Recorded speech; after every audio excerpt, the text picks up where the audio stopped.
My boss's brother Jake had just finished explaining to the board why I should be fired for sabotaging our biggest client, when the conference room door opened and that same client walked in with security footage of Jake accessing their systems without authorization.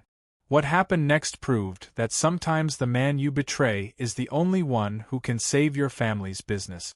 My name is David Martinez, and for 3 months I thought I had finally escaped the nightmare of office politics that destroyed my last 3 jobs. Peterson Industries felt different from my first day as operations manager.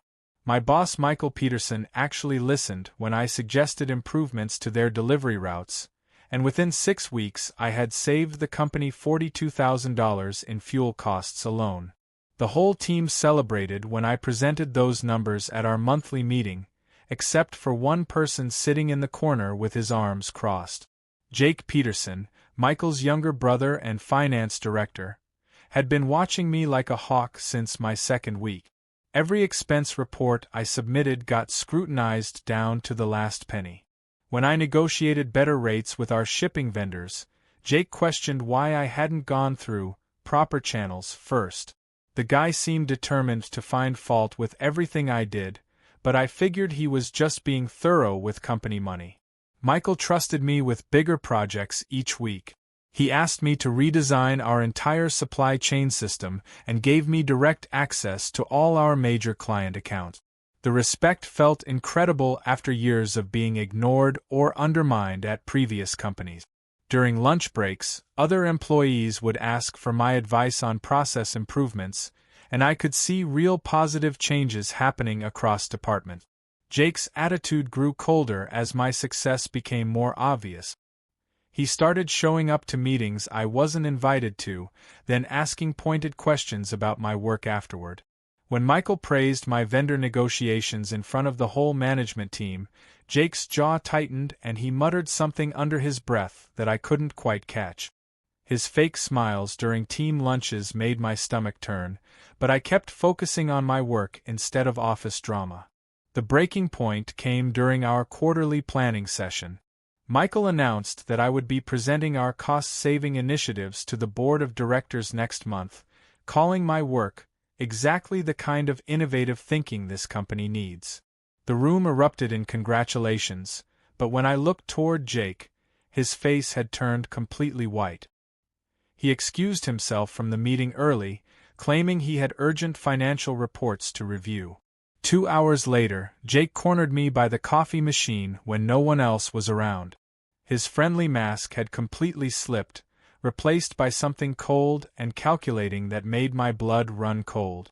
"David, you seem like a smart guy, so let me give you some free advice," he said, stepping closer than necessary. "This company has been family-owned for 15 years. Michael might be impressed with your little cost-cutting tricks, but remember who's really in charge here. Family comes first, and outsiders who forget their place tend to find themselves looking for new jobs pretty quickly." His smile never reached his eyes as he walked away, leaving me standing there with a growing sense of dread. The sabotage started so subtly that I almost convinced myself I was being paranoid. Important documents would disappear from my desk overnight, only to turn up in random filing cabinets days later. Meeting times would get changed without anyone bothering to tell me, leaving me rushing into conference rooms where discussions had already started. Jake always had perfectly reasonable explanations when I asked about these incidents, but his smug expression told a different story. My computer passwords started getting locked out for security violations I never committed. Email attachments I needed for client presentations would mysteriously corrupt themselves hours before important meetings. When I mentioned these technical problems to our IT department, they claimed everything looked normal on their end and suggested I might be making user errors. The pattern was becoming impossible to ignore, but proving Jake's involvement felt like trying to catch smoke. Other employees began treating me differently too. Conversations would stop abruptly when I entered break rooms, and colleagues who used to seek my advice started avoiding eye contact in hallways. Someone was clearly spreading poison about me throughout the company, but the damage was happening behind closed doors where I couldn't defend myself. Jake's influence ran deeper than I had realized. The real crisis hit when our biggest client, Harrison Manufacturing, called an emergency meeting about delayed shipments that were costing them thousands of dollars daily. I immediately pulled up our shipping database to investigate, and what I found made my heart race. Someone had been systematically altering delivery schedules using administrative access codes, creating delays that made our company look completely incompetent. The timestamp logs showed these changes were made during evening hours when only senior management had building access. I printed the evidence and marched straight to Jake's office, but he wasn't there. His assistant mentioned he had left early for a family emergency that conveniently coincided with Harrison Manufacturing's angry phone calls. When I tried accessing the shipping database again the next morning, my user permissions had been revoked overnight. Jake had covered his tracks perfectly while making me look like either an incompetent manager or a saboteur myself. Michael called me into his office the following afternoon, and I could see the disappointment written across his face before he even spoke. Jake was already seated across from Michael's desk, holding a thick folder of documents that made my stomach drop. The setup was obvious but devastatingly effective. "David, we need to discuss some serious concerns about your performance and conduct," Michael began, his voice lacking its usual warmth. "Jake has brought some troubling information to my attention that we cannot ignore any longer." Jake leaned forward with fake concern etched across his features. "Michael, I hate being the bearer of bad news, but we have evidence that David has been falsifying reports and potentially sabotaging client relationships to make himself look more valuable to the company." My world started crumbling as Jake opened his folder and began presenting doctored versions of my work, each page carefully crafted to destroy my reputation and credibility in one devastating blow. Jake's folder hit the conference table with a sickening thud that spelled my doom. Every page inside contained twisted versions of my achievements, rewritten to make me look like a fraud who took credit for other people's work. The cost savings I had fought for were now labeled as collaborative team efforts, where my role was barely mentioned. My vendor negotiations were described as unauthorized contract changes that violated company policy. These shipping delays with Harrison Manufacturing started right after David took over client relations, Jake continued, his voice dripping with false concern. "We have records showing he altered delivery schedules without proper authorization, causing exactly the kind of problems we're seeing now." Michael's face grew darker with each piece of evidence Jake presented. The reports looked official and professional, complete with fake timestamps and forged approval signatures. Jake had clearly spent weeks preparing this character assassination, and every detail was designed to destroy my credibility completely. "David, these are extremely serious accusations," Michael said, his disappointment cutting through me like a knife. "If these documents are accurate, you've been lying about your contributions since day one." I tried defending myself, explaining about the altered shipping database and suspicious system lockouts, but Jake had anticipated every argument. He pulled out IT reports showing that my computer had been used to make unauthorized changes during off hours, conveniently ignoring the fact that my access codes could have been copied by anyone with administrative privileges. "This is exactly what I was worried about," Jake interrupted, shaking his head sadly. "David has been increasingly paranoid and hostile toward me ever since he realized I was monitoring his work quality. Now he's making wild accusations to deflect attention from his own misconduct." The meeting room felt like a courtroom where I had already been convicted. Every explanation I offered sounded desperate and defensive, exactly how Jake had planned it. He had systematically destroyed any evidence that could clear my name while building an airtight case against me using lies and forgeries. "I think we need to place David on administrative leave while we conduct a full investigation," Jake suggested, his voice heavy with fake regret. "We cannot risk further damage to our client relationships while these issues remain unresolved." Michael nodded reluctantly, and I felt my world collapse. As security escorted me to clean out my desk, Jake appeared in my office doorway wearing that same infuriating smile that had haunted me for weeks. "Nothing personal, David," he said quietly, making sure no one else could hear. "You were just too good at your job for your own good. Maybe next time you'll think twice before making family members look bad." Walking to my car with a cardboard box of personal belongings, I felt the familiar sting of workplace betrayal that had destroyed my last 3 jobs. But something was different this time. Instead of feeling defeated, I felt a burning determination to expose Jake's lies and reclaim my reputation. 5 days into my suspension, my phone rang with a call that would flip everything upside down. Lisa Chun from Harrison Manufacturing sounded urgent and worried when I answered. "David, thank goodness I reached you. We just discovered something extremely disturbing in our security logs. Someone from Peterson Industries has been accessing our shipping portal illegally and changing delivery dates without permission. The digital fingerprints trace directly back to your company's finance department." My heart started racing as Lisa continued explaining what their investigation had uncovered. For the past 2 months, someone using Jake Peterson's administrative credentials had been logging into Harrison's system during evening hours, deliberately creating the shipping delays that were blamed on me.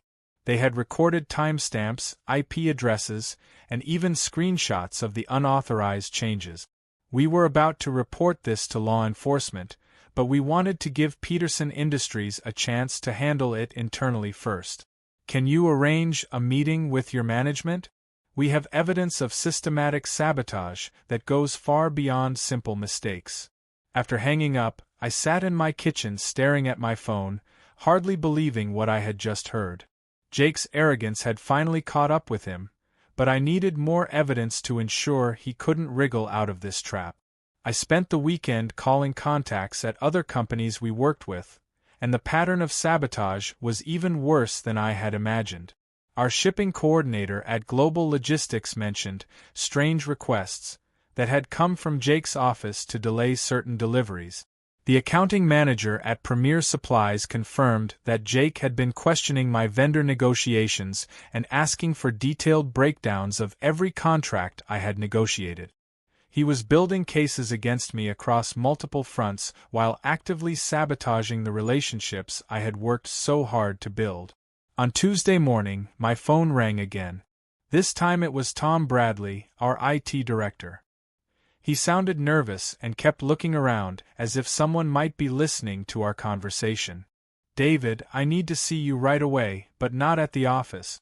Can you meet me at the Starbucks on Main Street? There are things you need to know about what's been happening to your computer systems."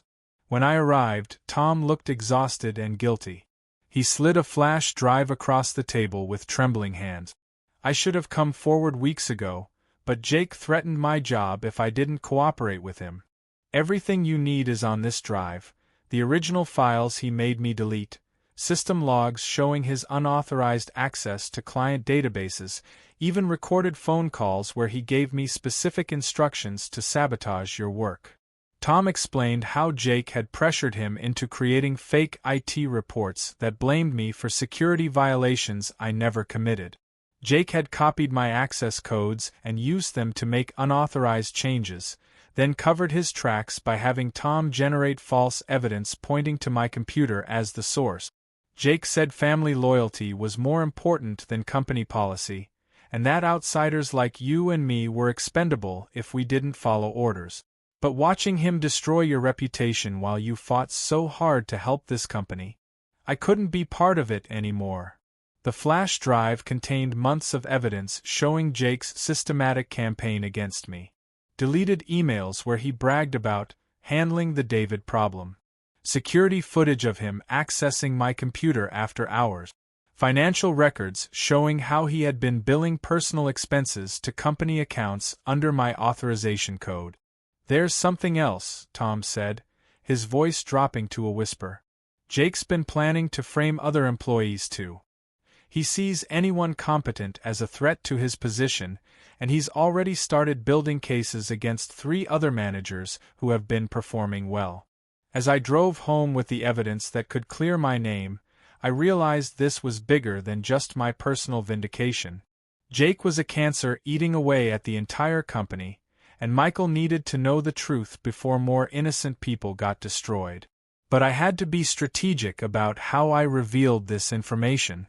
One wrong move and Jake would find a way to discredit the evidence and destroy Tom's career in the process. The next phase of my plan would require perfect timing and unshakable proof that even Jake's manipulative skills couldn't overcome. Instead of rushing to confront Michael with the evidence, I decided to let Jake's arrogance become his greatest weakness. I called Lisa Chun at Harrison Manufacturing and proposed something that would expose Jake's crimes in the most devastating way possible. We arranged a formal meeting between Harrison's executives and Peterson Industries leadership to discuss serious security breaches and contract violations that were threatening their business relationship. The meeting was scheduled for Friday morning at 10. I sent Michael a simple email requesting a private conversation 1 hour before Harrison's team arrived, claiming I had critical information about the shipping delays that could save the company's most important partnership. I deliberately kept the message vague, knowing that Michael's curiosity would get the better of him. Jake had no idea what was coming. For the entire week leading up to the meeting, he strutted around the office like a peacock, confident that my suspension had eliminated his biggest threat. He even started undermining other successful employees, spreading rumors about Sarah from marketing and questioning Robert's budget proposals from the engineering department. Jake's pattern of destroying competent colleagues was becoming more obvious to everyone except Michael. On Thursday night, I received a text from Tom Bradley warning me that Jake had been bragging to other managers about permanently solving the David problem. According to office gossip, Jake was planning to recommend my termination at the Harrison meeting, claiming that my sabotage had created irreparable damage to client relationship. His overconfidence was about to become his downfall. Friday morning arrived with perfect timing. I walked into Michael's office carrying the flash drive and printed evidence that would shatter his world. Michael looked tired and stressed, clearly worried about the Harrison meeting and what it might mean for the company's future. Michael, before Harrison's executives arrive, you need to see something that will explain everything that's been happening with our shipping delays and client complaints, I said calmly, placing the flash drive on his desk. What I'm about to show you will be difficult to accept, but it's the truth about who's been sabotaging this company. As Michael opened the first document showing Jake's unauthorized access to client systems, his face went pale. The timestamps clearly showed Jake logging into Harrison's shipping portal during evening hours, making changes that created delays worth hundreds of thousands of dollars. Email records revealed Jake's instructions to Tom Bradley about deleting my work and creating false IT report. "This cannot be right," Michael whispered, his hands shaking as he scrolled through months of evidence. "Jake wouldn't, he's my brother. Family doesn't betray family like this." The recorded phone calls hit Michael like a physical blow. Jake's voice was unmistakable as he instructed Tom to make David look incompetent, and bragged about teaching that outsider his place in the family business. The financial records showing Jake's personal expenses charged to company accounts under my authorization codes made Michael's jaw clench with barely controlled rage. "There's more," I said gently, knowing this was destroying Michael's trust in his own family. "Tom Bradley has been documenting Jake's instructions for weeks. Harrison Manufacturing has their own evidence of the unauthorized access. Jake doesn't know they've been tracking every illegal entry into their systems." Michael stared at the computer screen showing security footage of Jake accessing my workstation after hours. His brother was clearly copying files and planting evidence that would later be used to frame me. The systematic nature of Jake's sabotage campaign was undeniable, and Michael's face cycled through emotions from shock to heartbreak to burning anger. "Harrison's executives will be here in 20 minutes, I continued. "They're coming to confront whoever has been sabotaging their shipment. Jake doesn't know they have proof linking the attacks directly to his administrative credentials." Michael closed his eyes and took several deep breaths, struggling to process the magnitude of his brother's betrayal. When he opened them again, his expression had hardened into something I had never seen before. The loving brother was gone, replaced by a business owner whose company had been attacked from within. "What do you need me to do?" Michael asked, his voice steady despite the emotional turmoil I could see in his eyes.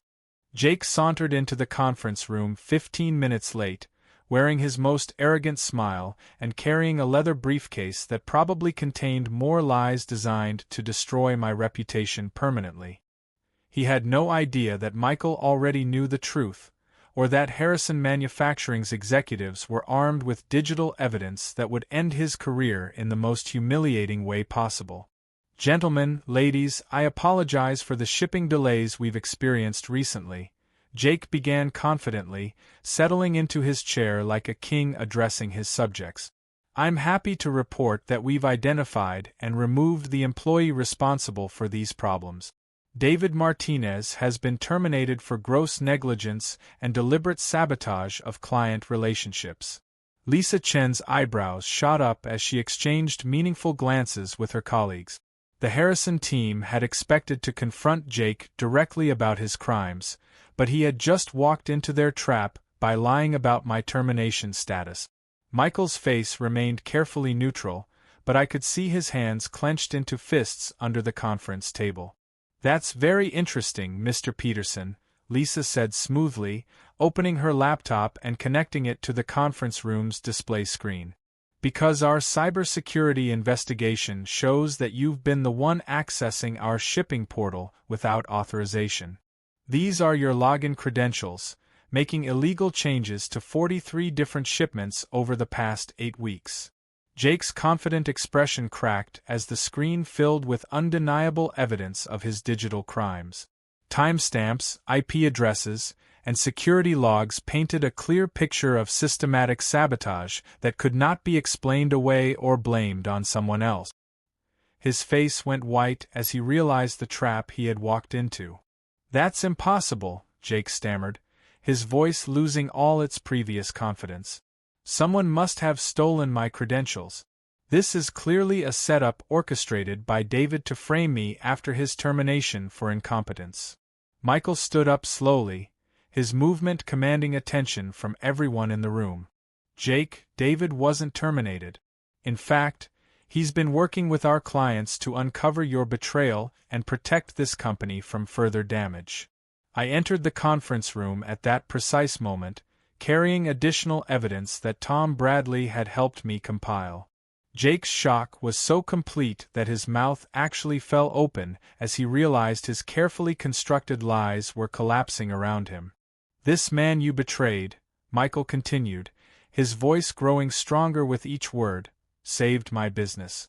While you were systematically destroying our reputation and stealing from company accounts, David was documenting your crimes and preserving our client relationships." The Harrison executives presented their own devastating evidence. Security camera footage showed Jake accessing their building's computer terminals during unauthorized visit. Phone records revealed calls where Jake had impersonated me to authorize shipping changes. Financial audits uncovered how the deliberate delays had cost both companies over $200,000 in lost productivity and emergency shipping fees. Jake's desperate attempts to deflect blame became increasingly pathetic.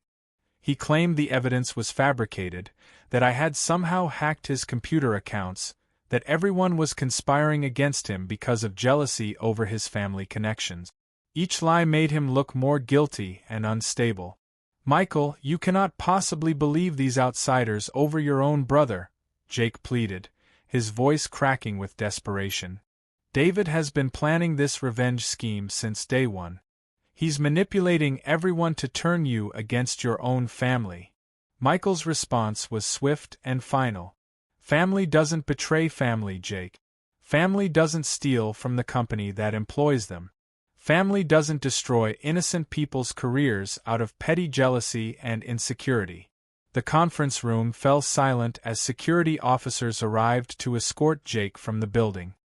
His crimes extended far beyond simple sabotage, The investigation had uncovered embezzlement, identity theft, and computer fraud that would likely result in criminal charges.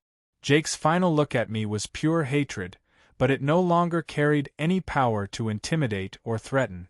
Harrison Manufacturing not only renewed their contract but expanded their business with Peterson Industries by 40%, impressed by our commitment to integrity and accountability.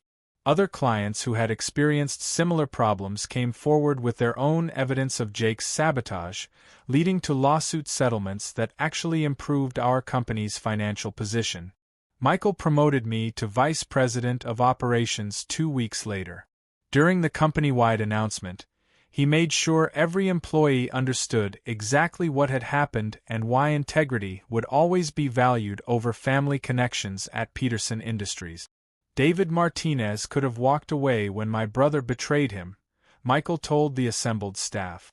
Instead, he fought to protect this company and every person who works here. That's the kind of character and loyalty we will always reward. As I settled into my new corner office, I reflected on the journey that had brought me here. Jake's betrayal had been devastating, but it ultimately revealed everyone's true character.